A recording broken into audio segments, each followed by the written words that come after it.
Boys and girls, ladies and gentlemen, children of all ages. This is Jesse with the Common Nerd, bringing you pop culture and all things nerdy through a common sense lens. And well, Daredevil Born Again, i.e. aka Daredevil Season 4, ladies and gentlemen, has made MCU history.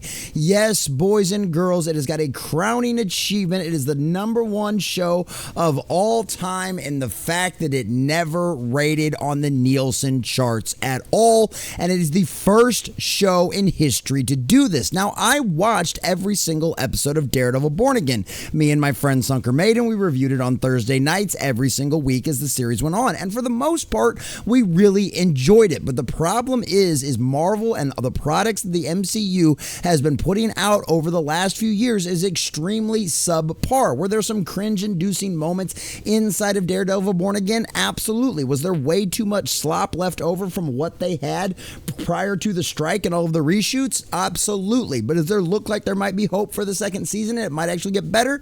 Absolutely. But at the end of the day, boys and girls, the things that Kevin Feige has allowed to be produced under the Marvel banner have fallen flat with the MCU fans out there, and Daredevil Born Again's ratings and the history-making event of not charting on the Nielsen ratings even one single time shows you exactly how far Marvel has fallen, ladies and gentlemen. So it is with sad heart that I report to you from CosmicBook.News, Daredevil Born Again makes Marvel history. All 9 episodes fail to chart. And like I said, this show had everything going for it. It had Charlie Cox and a lot of the original cast returning out there. You had Foggy Nelson and Karen Page showing up for the first episode. You had Vincent D'Onofrio returning as Kingpin. And even we knew that John Brenthal was going to revive his character as Punisher as well. And even with all of that information going on out there, it still failed to spark any interest from the Marvel fan base overall because of what the horrible state that the MCU currently finds itself in right now. And this certainly does not bode well for Fantastic Four come July. So we're going to check this article from CosmicBook.News, getting all of the juicy details and see exactly how bad these numbers really are. But before we do, if you do enjoy our content, hit that like button, share with all your friends, and subscribe or follow if you have not already, boys and girls, because we are grinding, we are growing. We just crossed 1,900. We are sailing our way back towards 2K once again, and I could not do that without every single one of you. Also, leave us a comment in the section down below. Did you watch Daredevil Born Again? What did you think about it? Did you really enjoy the show? Did it feel like it was something that was going to reinvigorate the Marvel fan base out there? Were you disappointed in it like so many fans out there, or were you just another one of those that simply tuned out because of Marvel burnout? Let us know what you think about all that in the comment section down below. And if you'd like to support the channel, please check out the links in the description. Think about becoming a member. We'll get your name at the end credits of every single one of these videos, as well as all of our live streams, plus get you access to a bunch of cool emojis during the live streams, and as well get you access to members streams where once a month we'll get together and chit chat a bunch of fun nerd stuff with other members, just hanging out, having a good time. So please consider checking that out in the description down below. All right, from CosmicBook.News and our dear sweet Matt McGloin. A moment of silence, folks, because hashtag rest in peace MCU continues, as it's been learned that all 9 episodes of Marvel's Daredevil Born Again have failed to appear on the Nielsen viewership charts. It's the first time in MCU history that a Marvel series on Disney Plus has failed to make the charts. Even Agatha, Echo, mind you, and Echo was the one that Disney dropped all at once, every single episode in a single day. So obviously, mind you, the few people out there that did watch it, binge watched it enough to get those numbers up there to chart on the Nielsen ratings. But Echo beat Daredevil Born Again, boys and girls. Yeah, it's that bad. Miss Marvel, another show that wasn't really made for the majority of the Marvel fan base out there. She-Hulk, with its absolute abysmal CGI, the walk of shame for Daredevil, and of course, turning a beloved fan favorite character, aka Jennifer Walters, into nothing more than a drunken hoe that is nothing more than a representation of feminism all the way to the 9s. lines, and basically she just ends up as a cat lady who goes out and tries to get laid every night by any guy that'll pay even slightest attention to her. Yeah, that's what they turned our strong, powerful She-Hulk into, boys and girls, and that did better than Daredevil and Secret Invasion, which is considered probably the most lore-breaking and abysmally bad show that the MCU has produced for Disney Plus, and even that did better with that and all of its allegories, boys and girls, made the Nielsen charts. That is abysmally bad, because guess what? Daredevil Born Again was better than every single one of those shows, but because it came out after all of those abysmal, disastrous dumpster fires that cost the Marvel company hundreds of millions of dollars, if not billions of dollars in a lot of cases overall collectively, that's the problem. Because you put out all of this trash beforehand, and guess what? I enjoyed Daredevil Born Again, but it was not some banger must-watch TV, must-see TV kind of situation, and that's what I'd said early on. It had to be. If you wanted to reinvigorate your fan base, if you wanted to bring the Marvel fans home, it was going to have to be just absolutely amazing. It was going to have to be absolutely incredible. You were going to have to knock it out of the park, and everybody out there was going to have to be talking about it. And guess what? That did not happen because all of the trash you had left over from all of the idiots you had to fire because they didn't know how to write a proper Daredevil show that would have made the fans happy. So now, dealing with all of that, plus all of the trash that has come out before, there was no way. Daredevil Born Again basically had no chance whatsoever with the quality of show they put out. Like I said, I enjoyed it, but it was not something that was going to bring the fan base back in. It just wasn't going to happen. The Marvel crybabies also can't downplay Nielsen. Disney Plus has Nielsen tracking automatically enabled on all user accounts. It's the industry standard for measuring streaming viewership. All at the same time, Disney-backed Samba TV hasn't released household data for Daredevil Born Again. I wonder why, because the numbers are really bad over there as well. And guess what? Samba, being partially owned by Disney, of course, is not going to release numbers that are going to look bad for Disney Marvel, and of course that we can all make videos of, mock and ridicule them for the disastrous dumpster fire that is their own making.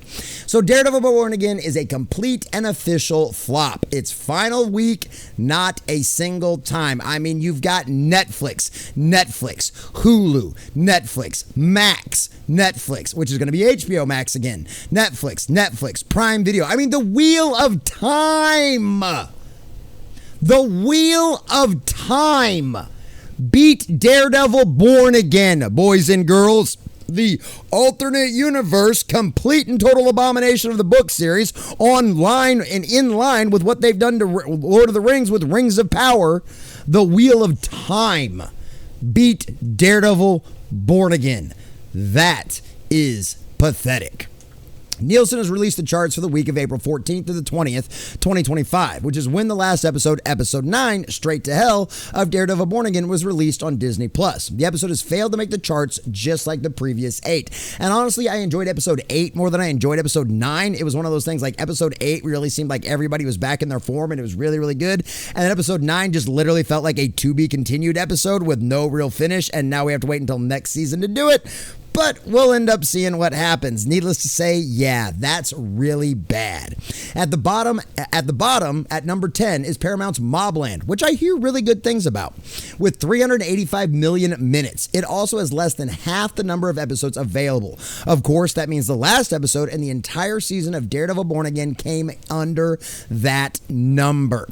Nielsen also measures all the episodes available within a week's time frame, so that means no Marvel fans came on board to binge watch, right? Because if that was the case, they would have all, you would have seen that last week bump, because they count every single episode that's going back all the way, the whole 7 weeks, 8 weeks that this thing was out, including the 2 episodes that they released at once. Nobody even came in and binge watched it right before the finale episode, which means there was no interest whatsoever from Marvel fans in this show. And that sucks and shows you how far the brand has fallen under Kevin Feige's tutelage and, of course, Bob Iger. We knew Daredevil was done for when the Marvel released 2 episodes, 5 and 6 at the same time, and it also failed the chart. The effectively average 172 million minutes each is a complete disaster. I mean, that is bad.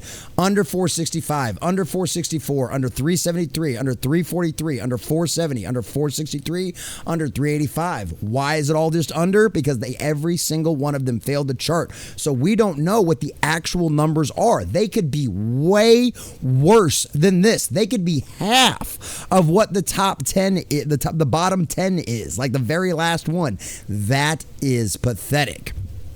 The good news is that Daredevil Born Again hasn't been canceled, only the second Marvel series not to do so following Loki. Obviously, if you've been watching my channel for a while, you'll know that we've been documenting this. They literally started recording and started shooting season 2 the weekend of the first premiere of episode 1 of Daredevil Born Again. So we knew we were getting a second season, and I do have more cautious optimism for season 2 because now the new guys, after they fired all of the old guys and the only guys that give us some halfway decent episodes towards the end of the season, towards the end of season 1 specifically, actually are going to be able to go full bore and do everything essentially from scratch on season 2. They're not going to be able to deal with any of the baggage from leftover garbage from all of the people that got fired. Needless to say, that's about the only hope we've got. And yeah, after the first season not doing so well, season 2 is going to have to be an absolute home run in order to have anybody even talking about it, unlike what happened with season 1. We'll see what happens. I hope they can pull it off. I want this stuff to be better. I want this stuff to be good, but right now, things just aren't doing great. Daredevil Born Again Season 2 is currently in development. Disney and Marvel have recently confirmed Kristen Ritter will be bringing back as Jessica Jones for the Netflix series. If you want all the details on that, go check out my video from that one from last week. I'm super excited about that. I love Kristen Ritter. I love the character of Jessica Jones. I enjoyed all of 3 seasons of Jessica Jones over there on Netflix, so I'm excited to see her come back.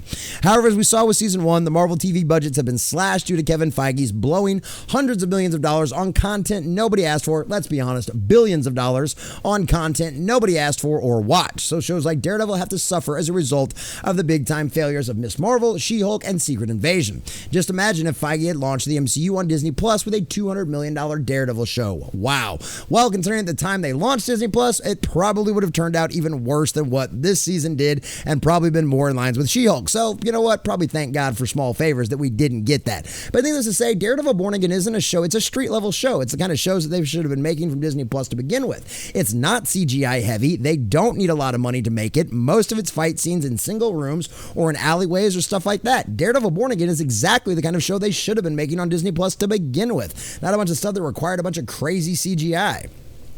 So Charlie Cox has at least promised season 2 will be better. It's known season 1 has been retooled, but they still kept a lot of the original, which was, as we've seen, wasn't any good. So Carl Cox says, I don't want to oversell it. I do happen to think it's some of the best writing we've ever had on this show. And I'm sure everyone always says that. I texted the showrunner Dario the other day and was like, absolutely. We're still halfway through shooting it, but huge credit to what you pieced together here. He's done something which I'm really excited about, which is that he's fleshed out the character that in the previous iteration of the show often gets left behind. So it feels much more like an ensemble than it's ever felt. So there you go. Hopefully things get better, and yeah, we get to see Charlie Cox in the Daredevil costume more. Also, we want Kingpin to stop crying. Yeah, that got a lot better. That was one of those things in episode 8 was really good to see. You finally got to see like Kingpin, like in episode 7 and 8, you got to really finally get to see Kingpin be Kingpin again and not the emotional garbage BS we saw left over from the previous weirdos that were running the show. So yeah, I really do. Charlie Cox seems to be thinking it's going to be absolutely wonderful, that the second season is going to be way better, and honestly, I hope it is. I know it'll be at least probably next year at some point before we get the second season, probably either late next year, or I think we've heard some rumors about like early January of 2027 or something like that, but definitely stick around here. We'll have to see what's going on with all that kind of stuff, but we'll definitely be reviewing it. We'll definitely be watching it. I really hope it ends up getting better in the second season because I want this show to be good. And unfortunately, because of all of the bad quality products that Kevin Feige and the rest of the insane activists that he's hired over the last few years have produced, well, guess what? Marvel burnout is real and fans don't trust the company anymore. The reason why Deadpool and Wolverine was such a massive success and made over $1 billion is because people trust Ryan Reynolds and Hugh Jackman. They know they're not going to get involved in a bunch of hot garbage. And it's one of the problems problems is you can't trust that with Kevin Feige and the rest of Marvel out there because they've just produced so much crap for so long. And it's going to be a very long time. I mean, there's a certain portion of the audience, they are never going to get back. And I don't feel bad. I don't blame any of those fans out there for feeling like that. Kevin Feige and Disney Marvel did this. They did this to you. They did this to your beloved characters. They did this to your beloved fandom. These characters that you had spent years of your life investing your time and your money in, sometimes decades of your life investing your time and money in, they decided to go out there and crap all over them and use to push their own agenda and their own ideology. And guess what? The majority of the audience out there has rejected it. And that's why Daredevil Born Again makes Marvel history as being the only series to not a single time chart on the Nielsen ratings. And you have no one to blame for that but Kevin Feige. It's not me out there that can be blamed for ragging on this show and roasting its ratings. It's not anybody else out there that's roasted the show or absolutely despised it, unlike me and some of my friends out there. It's not anybody out there's fault but the creatives behind it. It's the executives making the decision. Kevin Feige, you have earned this because Daredevil Born Again has now made MCU history as being the first show ever to not chart on the Nielsen ratings. And guess what, Kevin Feige? You danced with the devil and now you've gotten burned. It's all your fault and you've gotten exactly what you deserved.